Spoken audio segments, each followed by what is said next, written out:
Welcome back to the Dungeon Master's Corner. Today's episode is a little different than we normally cover. Around the time I rediscovered Dungeons & Dragons, I was not in a good place.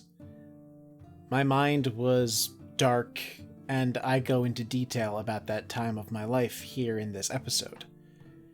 If you don't feel comfortable hearing about subjects like depression and suicide, I take no offense if you choose to skip this episode. If you stay on, I hope that my story is able to help you either if you have a similar problem, or help you understand others who do. With that being said, let's get into today's episode. Welcome to the Dungeon Master's Corner. My name is Brian, and today is kind of a different episode. Today, we are talking about probably the most important character I've ever played. And I've been wanting to do this episode for a while. It's been on our list of things to record, but it's a very sensitive story, I would say. Milo Tosscobble was a halfling bard. The first bard I've ever played.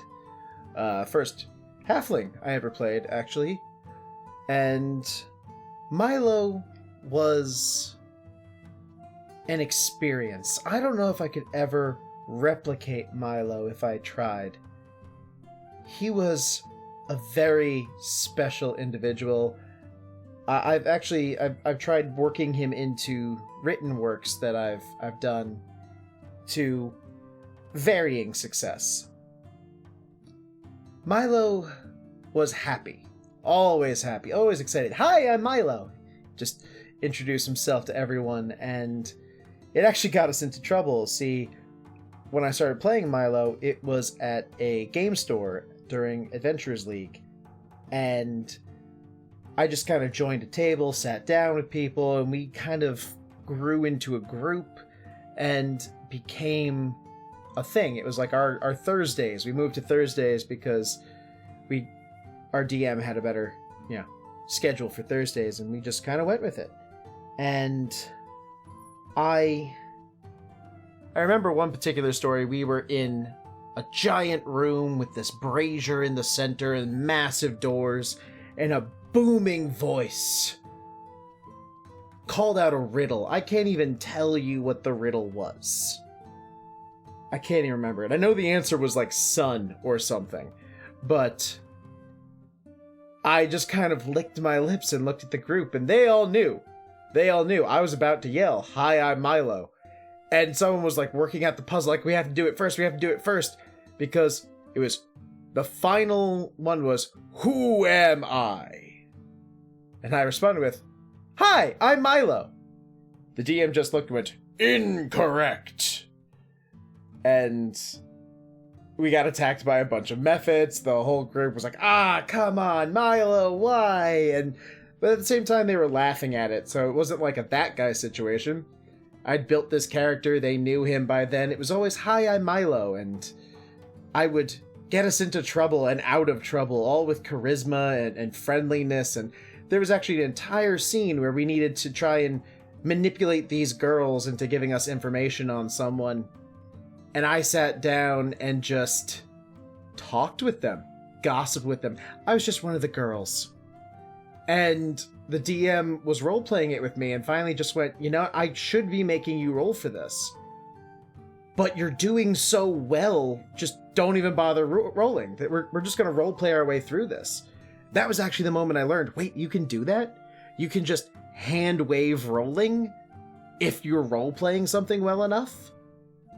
I think that was a major lesson I learned there, was, the game can be more than just dice rolls. And that was a very, very important lesson, and I've tried to take it with me, where it's like, I should be making my players roll for something here, but I'm not going to because this is too cool, or they're so smart, they figured this out, just let them have this. And I learned a lot through Milo, but that wasn't the importance of Milo Tosscobble, and I've I've pondered on this. I've thought about this for a very long time. The importance of Milo Tosscobble. That's a sentence that I've actually said a lot of times. That's a phrase that I've said a lot of times. The importance of Milo Tosscobble. Because I chose to play Milo at a very dark point in my life. I had moved away from home. I was living alone. I was at a job I absolutely hated. I'm a teacher by trade, and I was working in a school where the administrators were terrible. My coworkers weren't the best. There were a few that were great. I'm not going to say that they were all awful, but I was in a very, religious heavy environment and very cliquey environment, and if you weren't, with that religion, you were kind of, ignored or looked down on. And I had some great coworkers that tried to bring me into a fold, but between that and the kids being just god-awful, I don't think I went home a single day happy. There were days where, and I don't feel this way anymore, so it's important that that's there. But there were days I was driving home on 95, and I just thought, all I have to do is spin the wheel real hard, and I don't have to go to work tomorrow or ever again. And those thoughts began creeping into my mind more and more, and I was working there at the same time that 5th edition of Dungeons & Dragons came out. And my only solace at that time was on Fridays, I would go to Friday Night Magic. I learned to play Commander. I learned a bunch of different ways of play. I would draft. I'd hang out with these guys, and we would just play. And finally, one of them was just like, "Hey, do you want to join our D&D group?" And I'm like, "I have no idea what that is." And he said, "Just come, try it out. We're doing Lost Mines of Phandalin. Here, I'll let you borrow the book." I borrowed his book. I made my character, Bellaman Shadowship, a Wood Elf Rogue. I don't remember much about Bellaman. We're probably not going to do an episode on him. But, I bought my own book. I was reading it at work when the kids were working on computer stuff. I was falling into it pretty hard. And I realized that I was escaping into fantasy so hard that I was not living reality, and it was preferable. And that made me realize, wow, it's not the game that's the problem, it's the place. I need to get the hell out of here. So I called my parents, and, as a 20-something-year-old man, to call your parents and be like, "Hi, can I come home?" It was not a high moment for me. I returned home. My parents were great. They're like, "Of course you can come home." And I got myself out of that toxic environment and back to New York, where I'm originally from. And I couldn't get a job. I was kind of dreading the idea of going back to retail. Thankfully, I have great friends back there that helped me get a job, but it still wasn't... It was a dead-end job. I wasn't going to get anywhere in that job. So there I am, having failed at a career that I had spent 6-7 years studying for, and all I had to my name, all I had to show for my time down there was some new magic cards and a book. And I went, you know what? The last time I was happy was when I was going to the game store. So where's there a game store?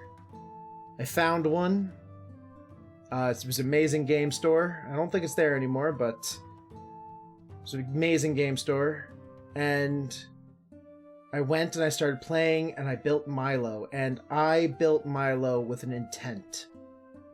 I built Milo to be everything I wasn't at that moment. Confident, happy, sure of himself. He knew what he was all about, and he would not let anything get him down. I wanted this charismatic little bastard to just stick it to the world in a way that I couldn't. And it was kind of my vengeance against the world character, and I didn't want him to be edgy because, I was like 26, 27 at the time. I didn't want to be the edgelord at that point in my life. But I found something really important start to happen. Because those dark thoughts were still there. Yeah, I was away from the toxic environment, but the damage had been done. And the more I played Milo, the more like Milo I became. I actually heard myself speaking in his voice sometimes in my real life, in my job. I would speak with the surety, with the confidence, with the jovial manner of Milo Tosscobble, because he was on my mind so much. He was something I was building up. And I honestly, to this day, I say this to my friends sometimes, I say this to strangers when I talk about this game and what it can really mean. I firmly believe that Milo Tosscobble saved my life. I firmly believe that this little man who was big trouble for everyone around him, who used a staff of charming on a guard and sent him to the Lady of Pain's spa, this little bastard, so full of life, so full of excitement, vindictive. I remember we at one point we found out a cigar shop owner in the town we were in was part of a cult or something, and I bought this giant cigar from him at one point. When we finally got the evidence we needed, we called the guard on him, and I just sat out front smoking this massive cigar and watching him get hauled away in irons, just grinning like a fool. Like, that was Milo. That was Milo's whole thing. And the more I played him, the better my condition got. Now, I would like to say right off the bat that Dungeons & Dragons is not a cure for depression. If you have depression, seek help. If you're having suicidal thoughts, call the hotline. Put yourself into observation. Whatever is the best scenario for you. If you have a friend who is in that position, you do everything you can to help them. But what I am saying is that, at least in my case, this game worked wonders to pull me out of the hole that the darkness of the world sent out to swallow me with. And at least for me, it worked. I can't speak to everyone's experience, but this game has a magic all its own, a power all its own that goes far beyond the books or the minis or the dice. It goes far beyond any of the little collectibles that we attribute to it. And for me, I think one of the reasons why I know that I'll never give this game up, I'll never outgrow it, I'll never stop playing, is because of Milo. And how that little bard managed to do so much without even being real. So normally we have our sign-off here, very chipper and uplifting, and I'm sorry if this one was a bit of a downer. Which, honestly, it really shouldn't be, considering it all turned out okay. Everything turned out fine.